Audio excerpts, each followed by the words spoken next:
대변인, 예. 개인 택시나 뭐 화물차 사고 처리에 대해서 한번 질문 드려보겠습니다. 개인 택시나 화물차가 사고가 나면 일반 보험회사에 가입된 보험으로 처리되나요? 아니면 화물공제 같은 게 있어서 처리가 되나요? 보험은 세 종류가 있거든요. 네. 개인 택시는 택시 공제가 있고, 네. 대형차나 운수회사 차량은 화물 공제. 네. 그리고 소형차나 중형차도 마찬가지죠. 일반 보험을 드는데 보험회사에서도 많이 꺼려를 해요. 네. 사고율이 많으니까 잘 안 받으려고 그래요. 네. 그리고 할증률도 심하고. 네. 영업용은 지금 받아주는 회사가 영업용은 현대, 네. 삼성, DB 세 군데에서밖에 안 받아줘요. 손실률이 많으니까. 그리고 택시 같은 경우는 택시 공제에서 받아주는 거고, 그 다음에 대형차나 회사 지입차는 화물 공제. 그렇게 세 종류로 분리가 돼요. 네. 사고들도 많고 그러는데 사고 나면은 절대 당황하지 마시고 본인이 든 보험회사가 있을 거예요. 네. 본인이 든 보험회사로 전화를 하시면은 현출이라는 게 있어요. 현장 출동 나와서 사고 처리해주는 직원들이 있어요. 네. 사고가 나오면은 현장에서 CCTV를 가리지 말고 네. 서로가 사고 나면 서로가 다 잘했다고 그러지 못했다는 사람은 없잖아요. 그러니까 무조건 현출을 부르세요. 자기 보험회사로 전화하면은 긴급 출동 서비스를 부르면은 보험 담당 직원이 와서 서로 간에 쌍대 보험사가 다 있을 거잖아요. 네. 보험회사 직원들이 와서 다 처리해 주니까 구태여 가해자나 피해자나 현장에서 다투실 필요가 없어요. 보험 출동 서비스를 부르면은 현출 기사들이 와서 다 처리해 드리니까 걱정 안 하셔도 돼요. 그러면 기사님들이 그 영업용을 하시다가 개인 택시나 이런 걸 좀 해보고 싶은 분들은 예. 사고가 나면 손해가 있잖아요. 어떤 불이익이 있기 때문에. 예. 그래서 좀 사고 처리 굉장히 꺼려할 것 같은데 현실은 또 어떠세요? 예, 맞아요. 화물차를 하다 개인 택시로 갈아타시려고 하는 분들이 제일 우선시하는 게 이제 무사고. 네. 근데 무사고 기준은 두 가지가 있어요. 사고를 나서 경찰서에다 정식 접수를 한 것은 사고로 들어가요. 네. 근데 사고가 났는데 경미하거나 네. 인사사고가 없거나 이랬을 때는 보험회사에다 접수만 하면은 보험 처리하게 되면 그건 무사고예요. 네. 그러니까 그렇게 참고를 하시면 될 것 같아요. 사고 났다고 해서 다 해서 경력이 깨지는 건 아니고 경찰서에 접수를 정상적으로 한 것은 사고가 깨지는 거예요. 그 다음에 보험회사에 접수만 해가지고 사고 처리를 하는 것은 무사고예요.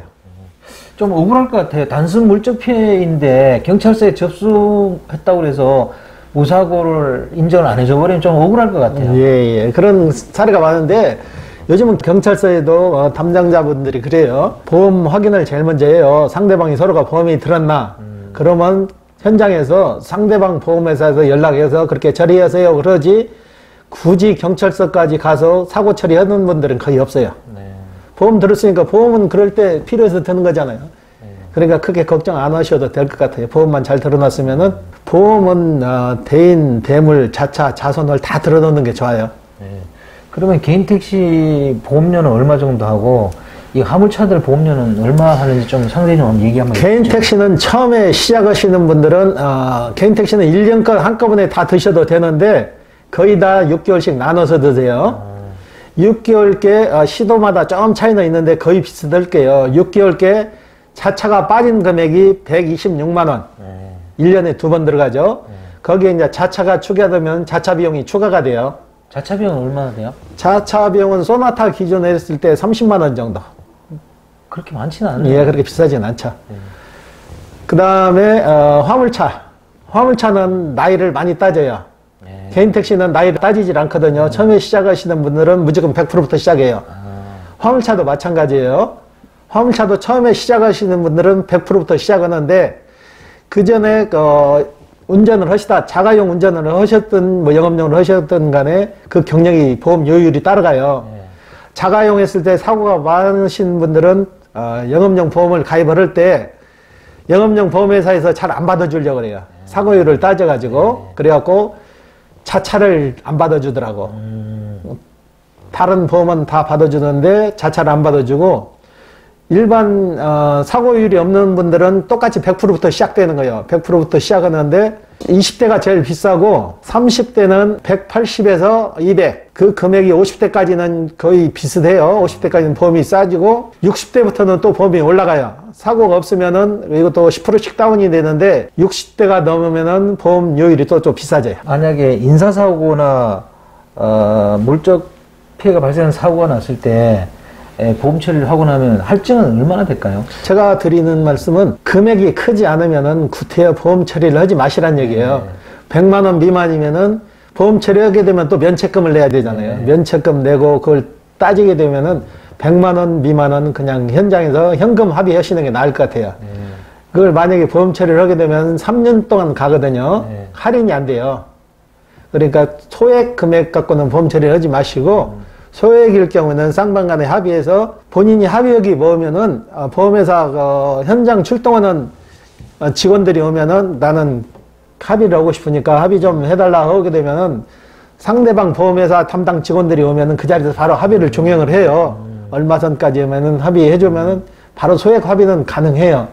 꼭 큰 금액이 들어가지 않으면은 현장에서 소액 합의하시는 게 더 유리하실 거예요. 그 대표님 운전하다 보면 특히나 영업용으로 뭐 개인 택시든 또는 뭐 영업용 화물차 등 운전하다 보면 신호위반이나 이런 거에 기계라든지 이런 데 단속에 대해서 벌점을 맞을 수가 있잖아요.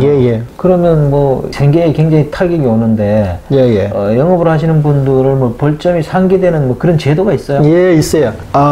영업용 차량은 아무래도 많이 움직이니까 범칙금이나 이런 게 많이 나올 거예요. 과속, 신호위반 이런 게 많이 나오는데 과속을 했다든가 신호위반을 했더라도 경찰서에 가서 직접 스티커를 발부하면 벌점이 올라가요. 그냥 나중에 기다리시면은 가상금이 붙어서 나오면 그때 내시면은 벌점은 안 받고 벌점이 또 많이 나왔다 했을 때는 교통안전협회에서 실시하는 교육이 있어요. 교육 받으면은 해마다 벌점이 많은 분들은 교육을 받으시면 몇 프로씩 까줘요.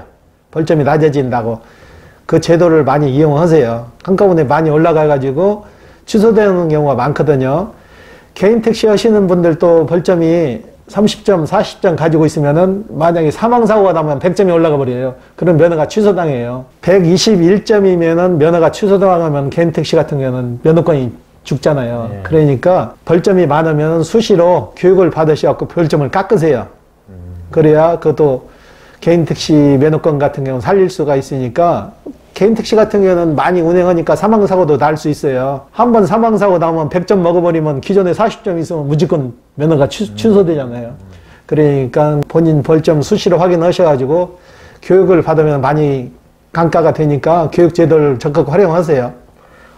벌점으로 면허가 취소면 개인 택시 면허까지도 취소돼요? 예, 면허까지 다 취소가 돼요. 조심해야 되겠네요. 그러면 그 8천만 원 이상 준 거 다 날아가는 거예요. 다 날아가는 거야? 예지중지 운전해야 되겠습니다. 저는 그런 생각 안 했어요. 벌점이 제일 무서운 거예요. 그리고 개인 택시 하시는 분들이 제일 무서운 게 음주로 해서 걸려도 면허권이 죽어요. 근데 화물차는 본인이 운전을 안 해도 다른 사람 기사를 채용할 수도 있잖아요. 화물차 같은 경우는 음주로 면허권이 죽어도 살아있어요. 허가권은. 번호판 값은 살아있는 거예요. 개인 택시는 죽고. 이게. 그런 또 차이가 있네요. 근데 개인 택시를 모시면서 음주를 하시는 분들이 있어요? 지금은 거의 없는데, 전날 먹은 술이 발생해요. 전날 술을 과하게 드시면은, 아침에는 본인은 다 깼다고 나가는데, 해독력이 떨어지니까 불면 나온다고요. 지금은 면허 취소 수준이 많이 낮아졌잖아요. 그러니까는 본인은 괜찮은데, 손님이 술 냄새가 나면 손님이 그 자리에서 발에 신고를 한다고. 그러니까 술 과하게 드시면은 다음날 아예 늦게 일을 나오시든지 일을 하지 마셔야 돼요. 개인 택시나 이렇게 영업용 화물차를 하시려는 분들이 상당히 좀 소극적인 분들은 사고를 굉장히 겁내더라고요. 맞아요. 대표님이 그 사고에 대해서 어떻게 바라봐야 되는지 그거 한번 조언 한번 해주시죠. 화물차나 개인 택시 같은 경우는 특히 겨울에 사고가 많은데 화물차 같은 거는 거의 100%가 다 후륜이잖아요. 눈 많이 오는 날은 완전 쥐약이에요. 앞바퀴, 뒷바퀴가 따로따로 도니까 눈 많이 오고 이런 날은 돈벌이도 좋지만은 월동 장비를 충분히 지참해서도 힘들어요. 그러니까 눈 오는 날은 아주 일을 안 하시는 게 괜찮을 것 같아요. 그 일 안 한다고 해가지고 뭐 생계에 큰 지장이 없는 한도에 한해서 눈 오는 날은 쉬시는 게 나을 것 같아요. 그리고 겨울철 같은 경우는 염화칼슘을 많이 뿌려놔요. 돌에 염화칼슘을 많이 뿌려놔갖고 눈이 다 녹아도 날씨가 좋으면은 염화칼슘이 녹아요. 녹으면은 길바닥이 스케이트장이에요. 운전자분들은 그걸 감지를 못해요. 그냥 브레이크 잡으면 되는 줄 알고 잡는데 브레이크 잡아도 브레이크 자체가 안 돼요. 쭉 밀려가지고 앞차를 봤는데 겨울에 염화칼슘 뿌리고 노면이 많이 말렸더라도 굉장히 위험하니까 과속을 하시면 안 돼요. 겨울에는 특히. 그걸 많이 제일 조심할 문제가 비 오는 날이고 눈 오는 날만 조심하면 될 것 같아요. 실제 염화칼슘 때문에 뭐 사고 난 그런 영웅용 화물차 같은 게 있어요? 많죠. 어제도 우리 사무실에 다마스가 한 대 들어왔는데 이분도 앞차가 서 있는데 제동거리를 충분히 확보하지 못하고 브레이크를 잡았는데 염화칼슘이 녹아내려가지고 앞차를 그냥 그대로 들이받았어요. 브레이크 잡은 상태에서.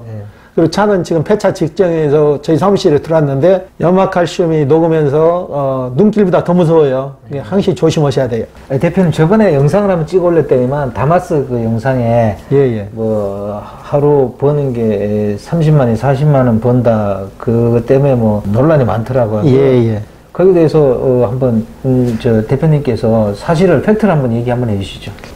일정에 다 모든 사람이 그렇게 많이 벌 수는 없을 거예요. 본인이 일하는 스타일이 있고 그런 때문에 어제 그 사고 나서 들어온 차도 어제 저녁 7시경에 그 차가 우리 사무실로 들어왔는데 38만 원 정도를 벌었었대요. 찍은 게. 근데 마지막에 용인에서 인천공항 가는 짐을 하나 콜로 받아가지고 가다가 빨리 갈 욕심으로 사고가 났는데 그분도 평균 하루에 38만 원, 40만 원 올려요. 실질적으로. 이걸 많이 의심하시는 분들이 많더라고. 어떻게 그렇게 많이 버냐. 뻥이다. 이런데. 특히 다마스. 다마스가 어떻게 그렇게 벌 수 있냐. 실제로 버는 사람이 있어요. 그 일하시는 분들은 일보를 써요. 일보를 하루에 얼마 벌고 어디서 어디 운반해서 얼마. 내가 그런 얘기를 했어요. 내가 유튜브 촬영을 해서 30만원, 40만원 번다고 하니까 뻥이라고 하는데 어떻게 생각하시냐니까 본인 일보 쓴 거를 보여준다고 그러더라고. 일보 쓴 거를 내가 드릴 테니까 그걸 올릴 수 있냐고 그렇게까지 얘기를 하시더라고. 그런데 아무래도 돈을 떠나서 안전 운전을 하셔야 되겠죠. 40만원, 50만원이 문제가 아니고 사고 나면 그게 무슨 소용이 있어요. 사고 안 나고 일정 금액 버는 게 중요한 거죠. 그걸 잘 못 믿고 아마 이 화물계통에 계신 분들이 그러는 것 같더라고요. 그 이제 뭐 조작이다, 연출이다. 지금 인터뷰 해보시지만 아무 대본도 없는데 그걸 그분하고 제가 어떻게 조작해. 대표님 지금 제가 뭐 답변을 강요하거나 그런 게 없잖아요.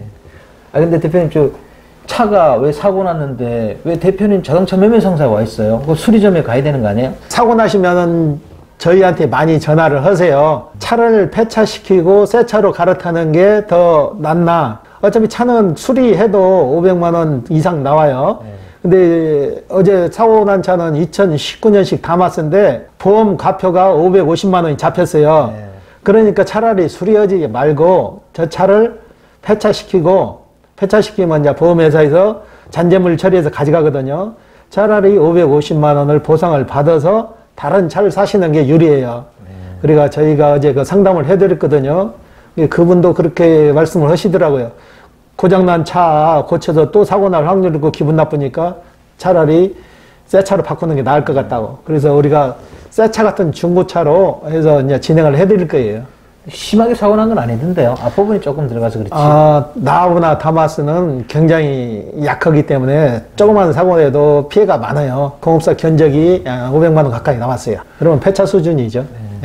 그러면 대표님 아까 우리가 쭉 지금까지 얘기하면서 다마스하고 라보 차량 신차 가격 물론 지금은 단종됐습니다만 그 신차 가격을 한 번도 얘기 안 한 것 같아요. 다마스 새 차가 처음에 출고될 때는 한 1,100만 원 정도 하거든요. 나보가 950 정도 할 거예요. 나보가 조금 싸요. 근데 지금은 차가 단종됐기 때문에 신차 가격 거의 보시면 돼요. 중고차가. 중고차 가격은요. 다마스하고 라보 한번 얘기 한번 해주시죠. 2020년식 기준으로 했을 때 다마스는 3, 4만 킬로 탄 거는 한 800에서 850 정도의 거래가 되고 나보는 한 750에서 800선의 거래가 되고 있어요. 그 대표님 여기서는 번호판하고 차량까지 다 거래를 하는 거죠? 번호판, 차량, 굴러다니는 차 같은 경우는 다 거래를 합니다. 대표님 오늘 인터뷰 응해주셔서 감사합니다. 예, 고맙습니다. 오늘 그 인터뷰를 쭉 진행했는데요. 대표님하고 뭐 대본 없이 그냥 다 진행했기 때문에 저 영상이 조금 뭐 구독자 조회가 많이 나가는 걸 보시고 업계에 계신 분들이 뭐 조작이냐 아니냐 뭐 그런 얘기를 하시는데 제가 그전 영상에서도 자료를 확인했고요, 사실은요. 또 대표님도 다 업계에 계셨는데 어떤 댓글이 그러더라고요. 대표님이 뭐 이 택시나 용달을 몰아보지 않은 분이 아니냐 뭐 그런 얘기를 하시는데 실제로 개인 택시하고 용달 경력이 다 있으신 분이고요. 제가 그래서 일부러 물어봤습니다. 또 다음 시간에는 또 좋은 영상으로 구독자 여러분 만나뵙겠습니다. 안녕히 계십시오.